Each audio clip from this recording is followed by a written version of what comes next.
Perkenalkan, nama saya Nertivia dengan NPM 1951001 dari Fakultas Ilmu Hukum Universitas Internasional Batam.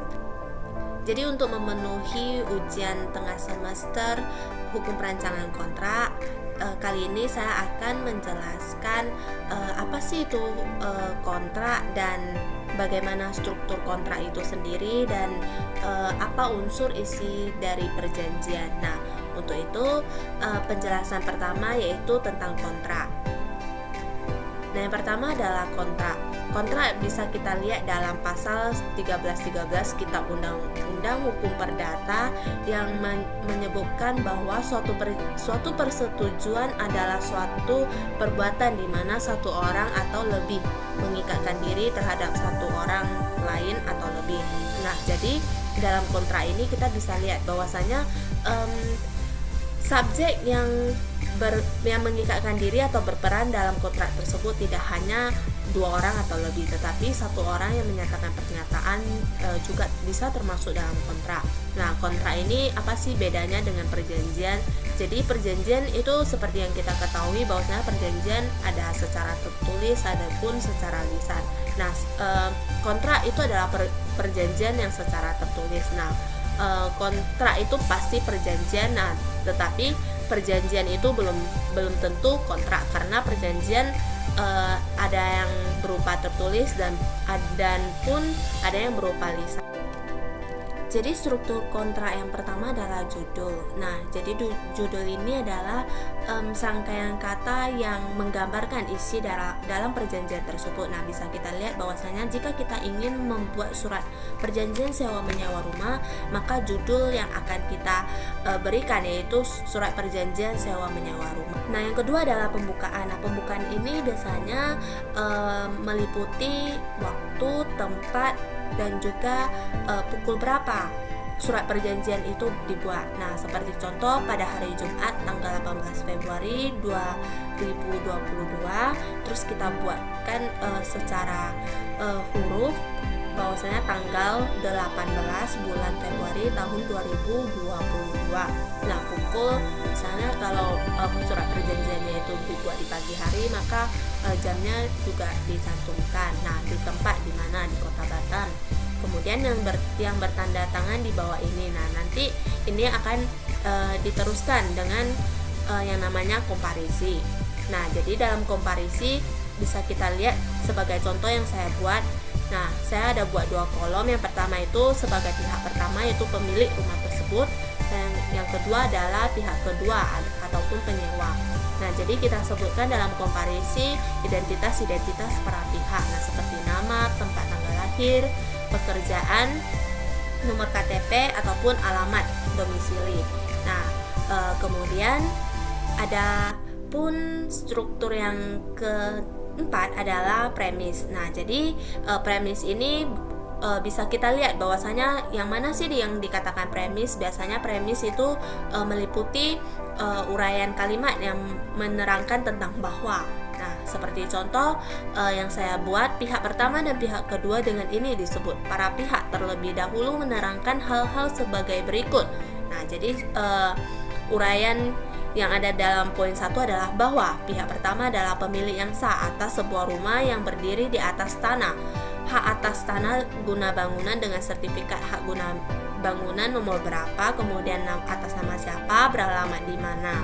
Nah, kemudian juga yang poin kedua adalah bahwa pihak kedua adalah orang perorangan yang ingin menyewa rumah milik pihak pertama. Dan kemudian yang ketiga bahwa pihak pertama bermaksud untuk menyewakan rumah tersebut pada pihak kedua.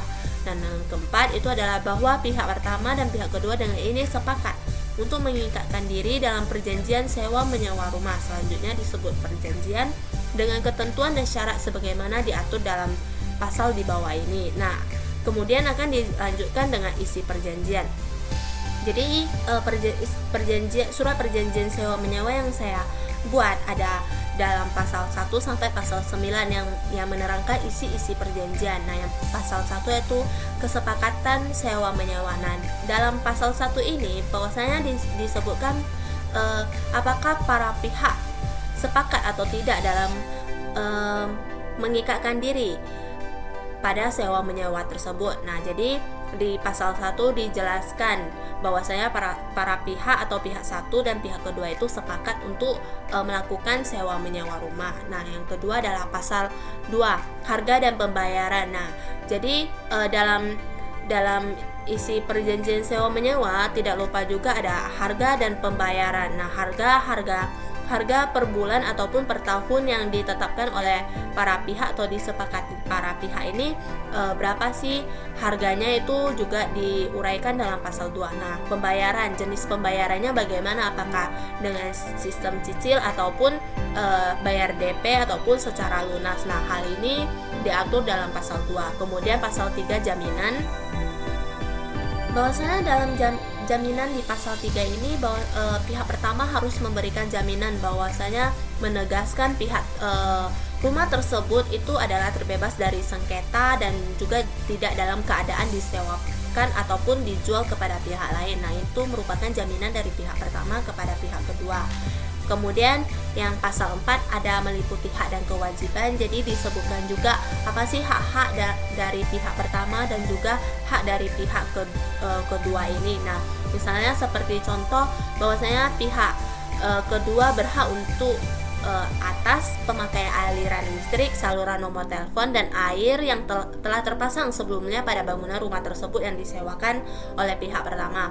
Nah, seperti contoh hak-haknya pihak pertama yaitu dia sebagai penyewa juga berhak untuk mendapatkan pembayaran ataupun bayaran dari pihak kedua atas rumah yang disewakannya tersebut. Nah, kemudian sebagai kewajiban pihak kedua juga berkewajiban untuk merawat dan menjaga keadaan rumah agar tetap dalam kondisi baik. Nah, jadi apa saja sih hak-hak dan kewajiban yang akan diliputi ataupun yang akan dikerjakan, dituntaskan yang merupakan tanggung jawab dari pihak pertama dan kedua itu akan dijelaskan dalam pasal tersebut.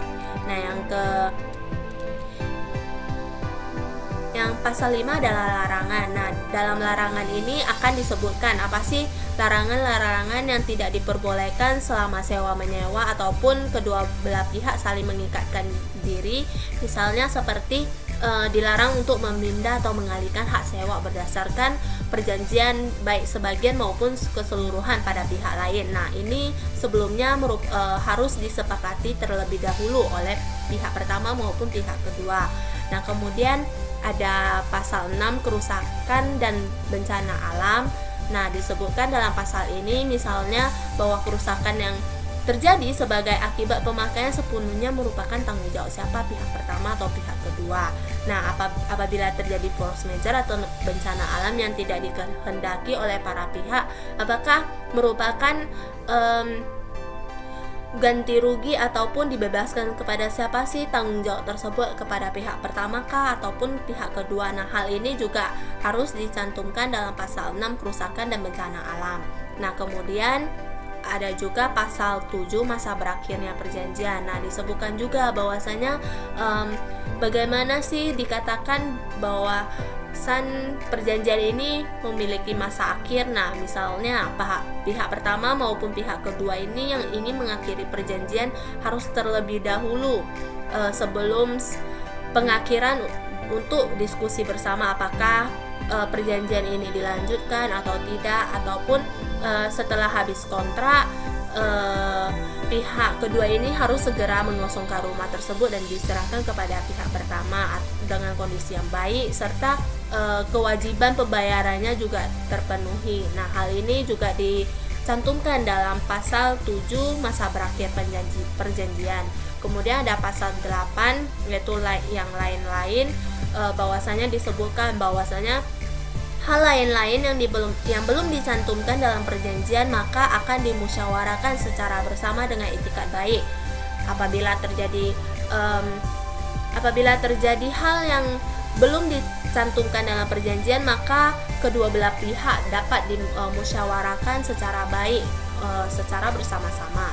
Kemudian pasal 9 penyelesaian sengketa, yaitu disebutkan bahwasanya apabila ke depan atau di kemudian hari para pihak pertama dan pihak kedua ini terjadi perselisihan, bagaimana sih penyelesaiannya, mau diselesaikan secara litigasi ataupun non litigasi, akan dicantumkan dalam pasal tersebut. Misalnya apabila di kemudian hari terjadi sengketa antara pihak pertama dan pihak kedua, maka akan diselesaikan secara mufakat dengan bermusyawarah bersama-sama tanpa membawa ke jalur persidangan.